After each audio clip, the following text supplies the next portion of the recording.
रामकृष्ण हरी माऊली. रामकृष्ण हरी. कोणचं गाव आहे? बोरगाव. बोरगाव आहे का? आणि ही जी बिस्लेरी पाणी वाटप आहे हो. ही गावकऱ्यातर्फे आहे का कोणाची सेवा आहे? नाही जवारी फॅमिली तर्फे, शक्ती ग्रुप तर्फे. समजलं नाही हो, व्यवस्थित सांगा आमच्या वारकऱ्याला. शक्ती ग्रुप तर्फे जवारी फॅमिली. किती वर्षापासून करता दादा? आम्ही पारंपरिक जेवण करत होतो. बरं. 5 वर्ष झाले बिस्लेरी देतोय आता. असं हो. म्हणून आमचे वारकरी म्हणता बघा चला वारीत काय हरकत नाही, बिस्लेरीचं पाणी आपण विकत घेऊ शकत नाही, हा. पण वारकऱ्याला मोफत बिस्लेरी मिळते.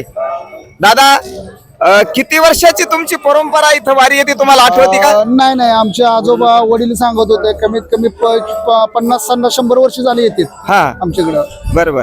आणि वडिलांनी पण ही सेवा करत आली असेल. वडील आमच्या वारकरी संपर्कातच आहेत. वडिलांनी पण वारी केलेली आहे आमच्या. बर, हो. धन्यवाद दादा. वारकरी तुमच्याकडे येतात, तुम्ही वारकऱ्याच्या आतुरतेने वाट बघत असताल हो बरोबर. आणि वारकरी पण तुमची वाट बघतात की चला आमचे काही वारकरी म्हणतात पाणी इथं विकत घेऊ नका, समोर बिस्लेरी मिळतीच आहे. हो. हा, इथे रे. ते आमच्या